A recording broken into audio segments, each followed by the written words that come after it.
సుబ్రహ్మణ్యాయ శేషాయ శివాయ శివమూర్తయే బ్రహ్మాండవాహదేహాయ నాగరాజాయ తే నమః.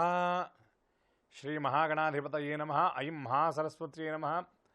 అస్మద్గురుచరణారవిందాభ్యా నమః. నమామి భగవత్పాద శంకరం లోకశంకరం. ప్రతినిత్యం ప్రభాత వేళలో శంకర భగవత్పాదుల వారి జీవిత వైభవ విశేషాన్ని, అద్వైత సిద్ధాంత ప్రాభవాన్ని, శంకర విజయం అనేటటువంటి శీర్షికతో మనం ప్రవచించుకుంటూ మాధవీయ శంకర విజయంలో పంచదశ సర్గ 15వ సర్గలో శంకరుల వారి దిగ్విజయాల గురించి మనం చెప్పుకుంటూ అద్వైత సిద్ధాంతాన్ని గురించి మనం చెప్పుకున్నాం. అద్వైతం అంటే రెండు కాదు, ఒకటే. అయితే అనేక మంది భగవత్మూర్తులు కనబడుతున్నారు కదా, ఇంతమంది దేవుళ్ళు ఉన్నారా అన్నటువంటి విషయాన్ని గురించి లోగడ భాగాల్లో మనం చెప్పుకున్నాం. విద్యుత్ ఏదైతే ఉన్నదో అది ఒకటే ప్రధానమైనటువంటిది. అయితే దాని ద్వారా లైట్లు వెలుగుతూ ఉన్నాయి. మనం దృశ్య శ్రవణ యంత్రం అంటే టెలివిజన్ని కూడా మనం చూస్తున్నాం. ఇంకా ఫ్యాన్ తిరుగుతూ ఉంది. మోటార్ భూగర్భంలో ఉన్నటువంటి నీళ్ళని మనకి మోటార్ ద్వారా తోడుకొని మనం వాడుకుంటున్నాం. ఇంకా ఈ మధ్యకాలంలో నీళ్లను కూడా శుద్ధి చేసి మనకి చక్కటి ప్యూరిఫైడ్ వాటర్ వచ్చేటటువంటి మిషన్లు కూడా ఉన్నాయి. ఇవన్నీ కూడా నడవాలి అంటే కావాల్సినటువంటి శక్తి ఏంటంటే విద్యుత్ శక్తి కావాలి. అలాగే పరమాత్మ అయినటువంటి వాడు ఒక్కడే ఉన్నాడు. ఆయన ఉండి వీటన్నిటినీ కూడా నడిపిస్తున్నాడు. కాబట్టి నిజమైనటువంటి భగవంతుడు ఇన్ని రూపాల్లో లేడు, రెండుగా కూడా లేడు, ఉన్నదొక్కడే. ఆయనే పరమాత్మ అన్నటువంటి విషయాన్ని ప్రతిపాదించేదే అద్వైతం. ఏకఃపరాత్మ బహుదేహవర్తి మృత్పిండమేకం బహుభాండ రూపం. మట్టి అనేది ఒక్కటే, కానీ అనేకమైనటువంటి కుండలు తయారు చేయొచ్చు ఆ ఒక్క మట్టితో. అట్లాగే సువర్ణమేకం బహుభూషణాని. బంగారం ఒకటే బిస్కెట్టో లేకపోతే ఒకటే బంగారపు ముద్ద ద్వారా అనేకమైనటువంటి ఆభరణాలు తయారు చేయవచ్చు. కర్ణాభరణాలు తయారు చేయవచ్చు, నాసికాభరణాలు తయారు చేయవచ్చు, హస్తాభరణాలు తయారు చేయవచ్చు, కర కంకణములు తయారు చేయవచ్చు. ఆ అంగుళ్యాభరణములు అంటే ఉంగరాలకు వేళకు పెట్టుకునేటువంటి ఉంగరాలను తయారు చేయవచ్చు. అనేక వస్తువులు తయారు చేయవచ్చు. కానీ బంగారం అనేది ఒకటే. అట్లాగే గోక్షీరమేకం బహుధేను జాతి. అంటే పాలు ఎన్ని ఆవులు పాలిచ్చినా కూడా ఆవుల పాలు అని మనం అనం, ఆవు పాలని మాత్రమే అంటాం. ధేనువులు ఎన్ని రకాలు ఉన్నప్పటికీ పాలు మాత్రం ఒక్కటే. అట్లాగే ఏకఃపరాత్మ బహుదేహవర్తి. మనలో ఉండేటటువంటి అందరిలో ఉండేటటువంటి పరమాత్మ ఒక్కడే. ప్రతి ఒక్కళ్ళు కూడా భగవంతుడు ఉన్నాడు. ఏ రూపంలో ఉన్నాడని వేదం చెప్తుందంటే నీవార శోకవర్తన్వి పీతాభా స్వస్యనూపమ. పరమాత్మ ప్రతి ఒక్కడి రూపంలో ఎలా వెలుగుతున్నాడు అంటే నాభి పై భాగంలో, హృదయ కింద భాగంలో, నివారం అనేటటువంటి ధాన్యానికి ఉండేటటువంటి చివరి కొన భాగంలో ఆ ఉండేటటువంటి తెల్లదనం ఏదంటే అంటే రవ్వంతా ఉండేటటువంటి వెలుగు రూపంలో ప్రతి ఒక్కడి శరీరంలో ఉంటున్నట్ట. పరమాత్మ మన శరీరంలో ఉండబట్టే ఈ దైహికమైనటువంటి ఈ శారీరకమైనటువంటి క్రియలు ఇవి ఏవైతే ఉన్నాయో అవన్నీ కూడా పరమాత్మ యొక్క అనుగ్రహం చేతనే సాగుతున్నాయి. ఎందుకంటే అద్భుతమైనటువంటి మెకానిజం హ్యూమన్ మెకానిజం. ఎందుకంటే కిడ్నీలు కనుక మూత్రపిండాలు కనుక పనిచేయకపోతే మూత్రపిండాలు చేసేటటువంటి పని చేయాలంటే ఎన్నో రకాల యంత్రాలు అవి శ్రమపడ్డా కూడా మూత్రపిండాలతో సమానంగా పనిచేయలేవు. మన గుండె ఏదైతే ఉన్నదో ఆ గుండె చేసేటటువంటి ఆ రక్తాన్ని శుద్ధి చేసి రక్తాన్ని సరఫరా చేసేటటువంటి ఆ పని ఏదైతే ఉన్నదో అది యంత్రం ద్వారా చేయించాలి అంటే అది అంత సులభమైనటువంటి పని కాదు. ఈ శరీర ప్రక్రియ అంతా ఎలా సాగుతుంది అంటే అది పరమాత్మ మనలో ఉండి నడిపిస్తున్నాడు. అది కేవలం పరమాత్మ యొక్క అనుగ్రహం కాబట్టి అంత అద్భుతంగా నడుస్తుందన్నటువంటి విషయాన్ని మనం జ్ఞాపకం పెట్టుకోవాలి. అయితే ప్రతివాడు కూడా భగవంతుడు నాకు ఏమిచ్చాడని బాధపడుతూ ఉంటాడు. ఏమి ఇవ్వాలండి భగవంతుడు? ఇవాళ చక్కగా కంటి నిండా నిద్రపోతున్నాం. వేళకి ఆకలేస్తే శరీరం చెప్తుంది నీవు ఆహారం స్వీకరించమని. స్వీకరించమని చెప్పినప్పుడు ఏదో ఒక ఆహారాన్ని మనం చక్కగా స్వీకరించి ఏది తిన్నా సరే, రాళ్లను తిన్నా సరే జీర్ణం చేసుకునేటటువంటి పరిస్థితి ఈ శరీరానికి ఉన్నది. ఇవాళ చాలామంది గుప్పెడు మెళ్ళలు మింగినా కూడా నిద్రపట్టనటువంటి పరిస్థితిలో ఉన్నారు. ఏ కొద్దిపాటి వస్తువును తిన్నా కూడా శరీరం సహకరించే పరిస్థితి లేదు. ఉప్పు తింటే బీపీ అంటాడు, పులుపు తింటే అల్సర్ అంటాడు, తీపి తింటే షుగర్ అంటాడు, ఇంకొకటి తింటే ఇంకొకటి ఏదో అంటాడు. ఎక్కువ తిన్నా వాడికి కష్టమే, తక్కువ తిన్నా ఇబ్బందే. సకాలంలో తినలేకపోయినా కూడా షుగర్ డౌన్ అయిపోయి హైపర్ గ్లైసిమియా అని చెప్పొచ్చి వాడు పడిపోతాడు. ఒక పావు గంట అరగంట ఆ స్థితి నుండి ఉంటే వాడు మళ్ళీ కోలుకోవడానికి 3-4 గంటలు పడుతుంది. కానీ అటువంటి స్థితి ఇది లేకుండా మనం ఉంటున్నాం. ఇది పరమాత్మ యొక్క అనుగ్రహం. గుప్పెడు బిళ్ళలు మింగాల్సినటువంటి పని లేకుండా చక్కగా పడుకోగానే నిద్రపడుతుంది. పడుకున్నటువంటి ప్రదేశం అది అరుగు మీద పడుకున్నా, బల్ల మీద పడుకున్నా, హంసతూలికా తల్పం మీద పడుకున్నటువంటి వాడికంటే కూడా బ్రహ్మాండమైనటువంటి నిద్రపోతూ ఉన్నాం. ఇది పరమాత్మ యొక్క నిర్హేతుక కృపగా మనం భావన చేయాలి. పరమాత్మ ఎక్కడున్నాడంటే అన్ని చోట్ల ఆయన వ్యాప్తి చెందున్నాడు. లోకల భాగాల్లో మనం చెప్పుకున్నాం. అయితే శివుడు గొప్ప, విష్ణువు గొప్ప అన్నటువంటి విషయానికి వస్తే అసలు శివుడని విష్ణువని ఇద్దరుగా లేరు. అదే విషయాన్ని శంకరుల వారు ఆ రామేశ్వరానికి వెళ్ళినప్పుడు ఆ రామేశ్వరంలో పంచమకారాలతో ఉన్నటువంటి ఆ శైవులు, ఆ శాక్తేయులు ఎవరైతే ఉన్నారో వాళ్ళు కూడా ఆ శంకరుల వారితో వాదనకు దిగుతారట. రామేశ్వర నగరానికి వెళ్ళినప్పుడు పంచమకారాలంటే ఏమిటి అంటే మంత్రము, ముద్ర, మగువ, మద్యం, మాంసం. అంటే మంత్రము, ముద్ర వేసి చేసేటటువంటి దాన్ని తాంత్రిక పద్ధతి అంటారు.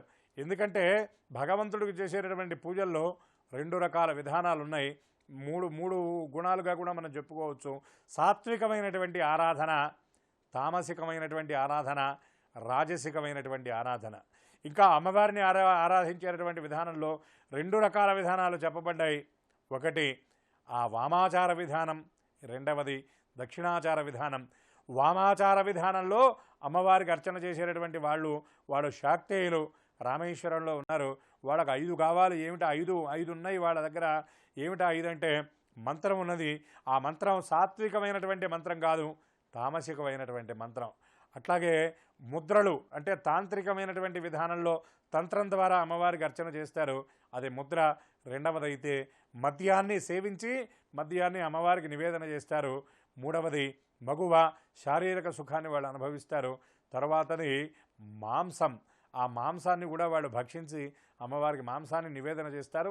ఇది తామసికమైనటువంటి విధానం. ఇది ఇటువంటి శాక్తేయుల్ని శంకరుల వారు ఎలా జయించారు, అక్కడ అద్వైత సిద్ధాంత పతాకాన్ని ఎలా రెపరెపలాడించారన్నటువంటి విషయాన్ని రాబోయేటటువంటి భాగాలలో మరింత విస్తారంగా చెప్పుకునే ప్రయత్నం చేద్దాం. నమామి భగవత్పాద శంకరం లోకశంకరం. స్వస్తి సర్వేషాం.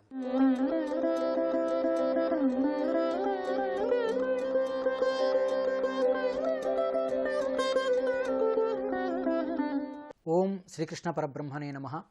శ్రీ లలితా సహస్ర రహస్యాలు అనే కార్యక్రమానికి స్వాగతం. అగస్త్య మహాముని కాశీ క్షేత్రాన్ని విడిచిపెట్టి బయలుదేరడానికి చాలా బాధపడ్డాడు. ఎందుకంటే సృష్టికి ముందు ఏర్పడినటువంటి క్షేత్రం కాశీ. ఆ తర్వాత భూలోకంపై సృష్టి అంతా జరిగింది. అలాగే ప్రళయం తర్వాత కూడా నిలిచి ఉన్నటువంటి క్షేత్రం కాశీ క్షేత్రం అన్నమాట. అటువంటి గొప్ప క్షేత్రం, స్వామివారి యొక్క భృకుటీ స్థానం నుండి ఆవిర్భవించినటువంటి క్షేత్రం కాశీ. స్వామివారి యొక్క సాక్షాత్ పరమేశ్వరుడి యొక్క భృకుటీ నుండి ఆవిర్భవించినటువంటి ఆ తేజస్సుతో ఏర్పడినటువంటి క్షేత్రం అన్నమాట. అటువంటి క్షేత్రాన్ని విడిచిపెట్టి వెళ్ళడానికి అగస్త్యుడికి మనసు రావడం లేదు. కానీ అక్కడ మాట ఇచ్చాడు దేవతల కోసం. అంచేత ఇక అగస్త్యుడు తప్పకుండా నేను బయలుదేరి వింధ్యాచల పర్వతం గర్వం అణుచుతాను అని బయలుదేరుతూ అలాగే వినాయకుడిని ప్రార్థిస్తాడు. ఇంకా అక్కడ కాశీలో ఉన్నటువంటి 84 స్నానం ఘట్టాలు ఉన్నాయి, అవన్నీ దర్శించుకుంటాడు. ఆయా ఘట్టాల్లో స్నానాలు చేస్తాడు. అలాగే కాశీ పట్టణంలో ఉన్నటువంటి అమ్మవారిని, అలాగే అన్ని క్షేత్రాలు కూడా, ఎందుకంటే సన్మతములకు నిలయం కాశీ క్షేత్రం అండి. పరమేశ్వరుడికి రాజధాని కాశీయే. పరమేశ్వరుడు చెప్తాడు, నా రాజధాని కాశీ అయ్యా అంటాడట.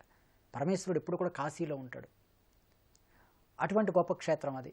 అప్పుడు వినాయకుడి దగ్గరకు వచ్చి కాశీలో అందరు దేవతల్ని ప్రార్థన చేస్తూ చివరికి వినాయకుడి దగ్గరకు వచ్చి చాలా బాధపడతాడట అగస్త్య మహాముని. ఓ గణపతి, ఈ కాశీ క్షేత్రాన్ని విడిచిపెట్టి వెళ్ళడం అంటే నాకు చాలా బాధగా ఉందయా.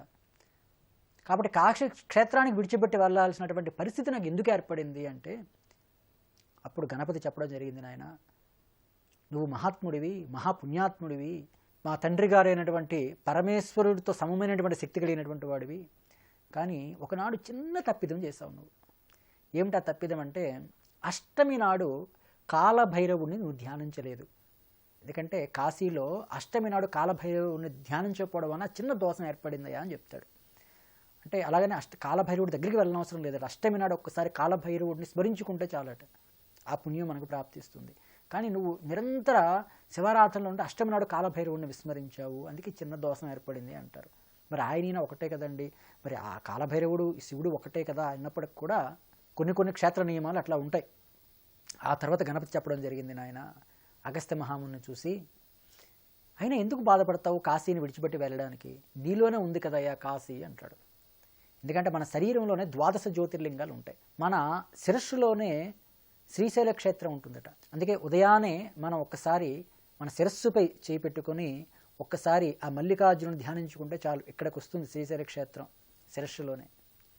అంతేకాకుండా మన భృకుటి స్థానంలో కాశీ ఉంటుంది. భృకుటి స్థానంలో కాశీ ఉంటుంది. వారణాసి అని పిలుస్తారు కదా. వారణాసి అంటే వరణాసి అనేటువంటి 2 నదుల సంగమం అనమాట. కాశీ దగ్గర 2 నదులు కూడా సంగమం అవుతుంటాయి, అందుకే వారణాసి అని. కాబట్టి మన కుడివైపు ముక్కురంధ్రం ఏదైతుందో ఇడా పింగళ ఈ 2 నాడులు ఏవైతే ఉన్నాయో, ఒకవైపు నాడి ఇంకొక వైపు నాడి అసి, ఈ 2 నదులు ఈ సంగమమే భృకుటి స్థానం. ఈ భృకుటి స్థానమే కాశీ.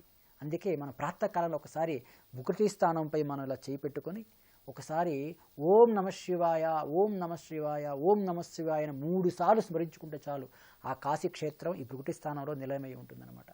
మనం కాశీని దర్శించుకున్నంతటి ఫలితాన్ని పరమేశ్వరుడు మన ఖాతాలో వేస్తాడు.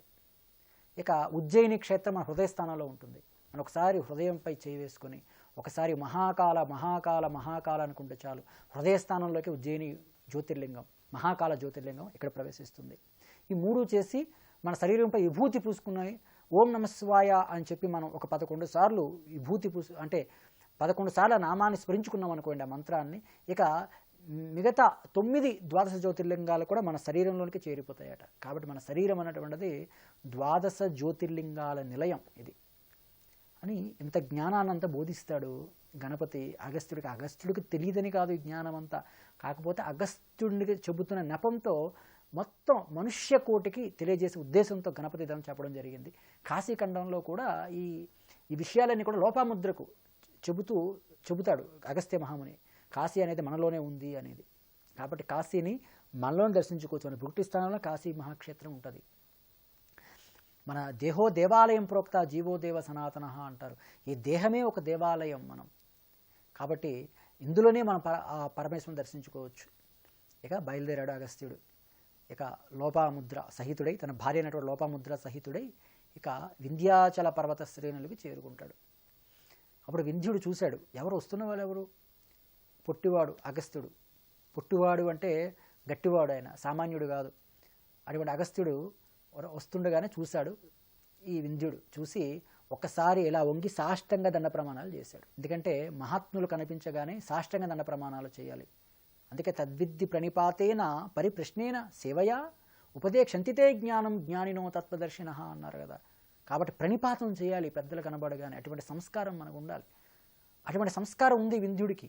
ఏదో అహంకారం అయితే ఉంది కానీ పాపాత్ముడైతే కాదు వింధ్యుడు. అన్ని సత్కర్మలు ఆచరించేటువంటి వాడే వింధ్యుడు. మహాత్ములకి అతిథి మర్యాదలు చేసినటువంటి వాడు. దుర్మార్గాలకు పాలుపడేవాడు కాదు వింధ్యుడు. అందుకే సంస్కారవంతుడు. కాబట్టి అగస్త్య మహామునంతటి వాడు తన పర్వతంపైకి రాగానే సాష్టంగ ప్రణిపాతం చేశాడు. అంటే ఎంత పెరిగి ఉన్నాడు కదా, సూర్యగమనానికి అడ్డుకున్నంత ఎత్తుగా పెరిగాడా, అదంతా ఇలా వాలిపోయి సాష్టంగ దండ ప్రమాణాలు చేశాడు అనమాట. సాష్టంగంగా ఎప్పుడైతే పడ్డాడో అగస్త్య మహామునితో, అప్పుడు ఆశీర్వదించే అగస్త్య మహాముని, నాయనా వింధ్య, నేను నీపైగా నేను దక్షిణ దిక్కుపోతూ ఉన్నా, నేను మరలా తిరిగి వచ్చినంత వరకు కూడా నువ్వు ఇలాగే ఉండాలి అని చెప్తే, తప్పకుండా మీ ఆజ్ఞ, నేను ధన్యుడిని, నేను ఎట్లాగే ఉంటానని చెప్తాడనమాట.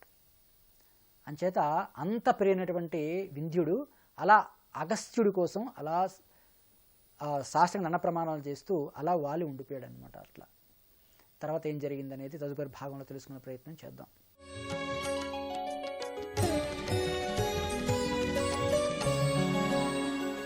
దేవి ప్రసీద పరిపాహి సురాన్ ప్రతప్తాన్. అప్పుడు దేవతలందరూ కూడా ప్రార్థన చేస్తున్నారు, అమ్మా మేమందరం కూడా ప్రతప్తాన్, ఈ వేడికి తాపానికి తట్టుకోలేక మాడిపోతూ ఉన్నాము చాలా విచిత్రంగా. అమ్మా మమ్మల్ని కాపాడు, ఉద్ధరించు. వృత్రాసురేణ సమరే పరిపీడితాంశ్చ. వృత్రాసురుడు మమ్మల్ని హింసిస్తూ ఉన్నాడు. దీనార్తినాశన పరే పరమార్థతత్వే ప్రాప్తాం స్వదంఘ్రి కమలం శరణం సదైవ. అమ్మా నీ పాదాల్ని పట్టుకున్నాము, మమ్మల్ని ఉద్ధరించు, మమ్మల్ని కాపాడు. త్వం సర్వ విశ్వజనని పరిపాలయాస్మాన్.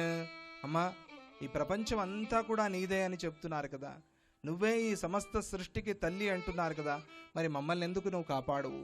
పుత్రాని వాతి పతితాన్ రిపు సంకటేస్మిన్ మాతర్నతేస్త్య విదితం భువనత్రయేపి.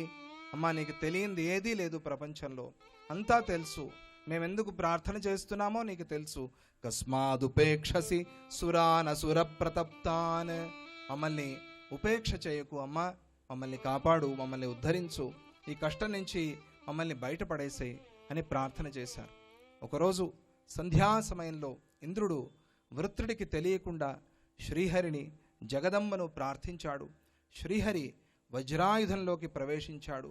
అమ్మవారు తన సంహారిణీ శక్తిని, అద్భుతమైన సంహారిణీ శక్తిని ఆ వజ్రాయుధంలోకి ప్రవేశపెట్టింది. ఆ వజ్రాయుధం కూడా సామాన్యమైన వజ్రాయుధం కాదు, సముద్రపు నురగతో తయారైన ఆయుధమట. సముద్రపు నురగతో తయారైన ఆ ఆయుధంలోకి ఆ తల్లి సంహారిణీ శక్తిలాగా ప్రవేశించింది. అంటే ప్రతి దానిలో కూడా బతికించే శక్తి ఉంటుంది, చంపే శక్తి ఉంటుంది. మనం ఏ శక్తిని తీసుకుంటామో అనే దాన్ని బట్టి అంతే. ఇక్కడ కూడా అదే అద్భుతంగా అటువంటి ఒక ఆయుధాన్ని తయారు చేశారు. నురగలో ముంచిన వజ్రం అది. ఆ వజ్రాయుధంతో ఇంద్రుడు వృత్రాసురుడి సంహారం చేశాడు. ఆ సంహారంతో ఇంద్రుడికి బ్రహ్మహత్యా పాతకం కట్టుకుంది. ఆ బ్రహ్మహత్యా పాతకంతో స్వర్గలోకంలో ఉండలేక మహాపాపం చేస్తే మనకు కలిగిన పదవి కూడా పోతుంది అని చెప్తారు. ఏదైనా పదవి పోతుంది, కష్టాలు వస్తున్నాయి అంటే మనం ముందు ఏ పాపం చేశాను అని ఆలోచన చేయాలట. నేను ఏ పాపం చేశాను, నాకు ఈ కష్టం వచ్చింది అని ఆలోచన చేయాలట. నేనేమీ చేయలేదు, నాకు ఈ కష్టం ఎందుకు వచ్చింది అని అనుకోకూడదు. సాధారణంగా మనం అలాగే అనుకుంటాం, నేనేమీ చేయలేదండి, చీమకు కూడా నేను హింస చేసేవాడిని కాదు, అటువంటి నాకెందుకు ఈ ఇబ్బంది వచ్చింది అని సాధారణంగా అందరూ మాట్లాడే మాట. అలా అనకుండా ఈ కష్టం వచ్చింది అంటే నేను ఎవరిని కష్టపెట్టాను, నా వల్ల ఎవరికి కష్టం కలిగింది, ఇప్పుడు కాదు, ఏ జన్మలో, ఎప్పుడో ఏదో జన్మలో నా వల్ల ఎవరికో ఏదో ఇబ్బంది అయి ఉంటుంది, అందుకనే నాకు ఈరోజు ఈ కష్టం వచ్చింది. ఇంద్రుడు నేను వృత్రాసురుని సంహారం చేసినా కూడా, వాడు అసురుడే అయినా కూడా అటువంటి పాపాన్ని నేను చేయకూడదు, చేశాను, అందువల్ల నాకు ఈ స్వర్గ పదవి వద్దు, ఈ స్వర్గ పదవిని విడిచిపెట్టి నేను వెళ్ళి అమ్మవారిని ధ్యానం చేస్తూ ఉంటాను అని మానస సరోవరంలో ఒక పద్మపు తూడలో వెళ్ళి ఒక పురుగులాగా చేరి అక్కడ అమ్మవారి గురించి తపస్సు చేస్తున్నట్టు. చాలా అద్భుతం. ఒక తామర తూడ అంటే తెలుసు కదా, పద్మం. ఆ పద్మపు కాడ ఉంటుందే, ఆ కాడలో ఒక పురుగులాగా చేరిపోయి పురుగుగా ఉండి అక్కడ తపస్సు చేస్తున్నట్టు. దీన్ని శుచీంద్రం అని ఒక క్షేత్రం ఉంది. ఎవరైనా వెళ్ళారా అక్కడికి? తమిళనాడులో శుచీంద్రం అని, మంచిది, మంచి క్షేత్రం అది. ఆ శుచీంద్రంలో ఒక సరోవరం ఉంది, ఒక కొలను ఉంది, కళ్యాణి అంటారు. ఆ కొలంలో ఒకానొక సందర్భంలో దేవేంద్రుడు ఇదే విధంగా తామర తూడలో పురుగులాగా చేరి అక్కడ తపస్సు చేస్తూ ఉంటాడు. ఎవరిని గురించి తపస్సు చేశాడు అంటే బృహస్పతి గురించి, గురువుగారి దర్శనం అవ్వాలి అని. ఆయన వచ్చి దర్శనం ఇచ్చారు. ఆయన దర్శనం ఇచ్చి ఏం చెప్పారు తెలుసా? నాయనా, నువ్వు నా గురించి కాదు తపస్సు చేయాల్సింది, గురువులకే గురువైన దత్తాత్రేయ స్వామి గురించి తపస్సు చెయ్యి అని చెప్పారు బృహస్పతి. ఎక్కడ? శుచీంద్రంలో. అక్కడ ఆ తామరతూడలో బృహస్పతి దత్తాత్రేయ స్వామిని గురించి తపస్సు చేస్తారు. అప్పుడు దత్తాత్రేయ స్వామి ప్రత్యక్షమయ్యి, నమస్తేస్తు మహామాయే శ్రీపీఠే సురపూజితే శంఖచక్ర గదాహస్తే మహాలక్ష్మి నమోస్తుతే. ఈ స్తోత్రం ప్రతిరోజు అందరూ చెప్పుకుంటారు కదా ప్రొద్దున పూట, అమ్మలందరూ కూడా. ఈ స్తోత్రాన్ని దత్తాత్రేయ స్వామి ఇంద్రుడికి ఉపదేశం చేశారు. చేసి నువ్వు ఈ స్తోత్రాన్ని చెప్పుకుంటూ ఉండు అని. అంటే అప్పటికి ఇంకా దత్తావతారం కూడా కాలేదు, అత్రి అనసూయలకి దత్తాత్రేయ స్వామి పుట్టలేదు. అప్పుడే దత్తాత్రేయ స్వామి ఇంద్రుడికి దర్శనం ఇచ్చాడు. ఎక్కడ? ఆ కొలంలో తామరతూడలో పురుగుగా ఉన్న ఇంద్రుడికి అక్కడే చేరి దర్శనం ఇచ్చాడు స్వామి. అంటే నువ్వు ఎలా ఉంటే అక్కడికే వస్తాడు సద్గురు, నువ్వు రావాల్సిన పని లేదు, ప్రార్థన చేస్తే నిన్నే వెతుక్కుంటూ వస్తాడు. ఇది దత్తాత్రేయ స్వామి చరిత్ర. ఇక్కడ ఈ ఘట్టంలో మానస సరోవరంలో ఆ పద్మపు కాడలో చేరి ఇంద్రుడు ప్రార్థన చేస్తున్నాడు. ఎవరిని గురించి ప్రార్థన చేశాడు? అమ్మవారిని గురించి ప్రార్థన చేస్తున్నాడు. ఇక నా పాపం పోయేంత వరకు, మన పాపం పోయేంత వరకు కొన్ని సందర్భాల్లో సమయం బాగుండదు. ఇప్పుడు టైం బాగలేదండి, కొంచెం మౌనంగా ఉండండి అంటారు. మీ నక్షత్రానికి ఇప్పుడు ముహూర్తం బాగలేదు, కొద్దిగా సైలెంట్గా ఉండండి అంటారు. ఆ సమయంలో మౌనంగా ఉండటమే ఉత్తమం. వేరే పోటీలకు పడి తగాదాలు పెట్టుకుని గొడవలు పడి దాని నుంచి ప్రయోజనం లేదు, పని కాదు. ఆ సమయంలో మౌనంగా ఉంటేనే మంచిది. అలాగే ఇంద్రుడు అనుకున్నాడు, ఓహో ఇది మంచి సమయం కాదు, నేను ఇప్పుడు నా పాపాన్ని పోగొట్టుకోవాలి, అమ్మవారిని గురించి స్తోత్రం చేయాలి అని అమ్మవారిని ప్రార్థిస్తూ ఉన్నాడు. ఇక్కడ ఒక అద్భుతమైన ఘట్టాన్ని చెప్పారు వ్యాస మహర్షి దేవి భాగవతంలో. చాలా ప్రధానమైన ఘట్టం అది, నాకు చాలా ఇష్టమైన ఘట్టం. ఈ సందర్భంలో దత్తాత్రేయ స్వామి భక్తుడు నహుష చక్రవర్తి పేరు విన్నారు కదా, నహుషుడు అని పేరు విన్నారు కదా.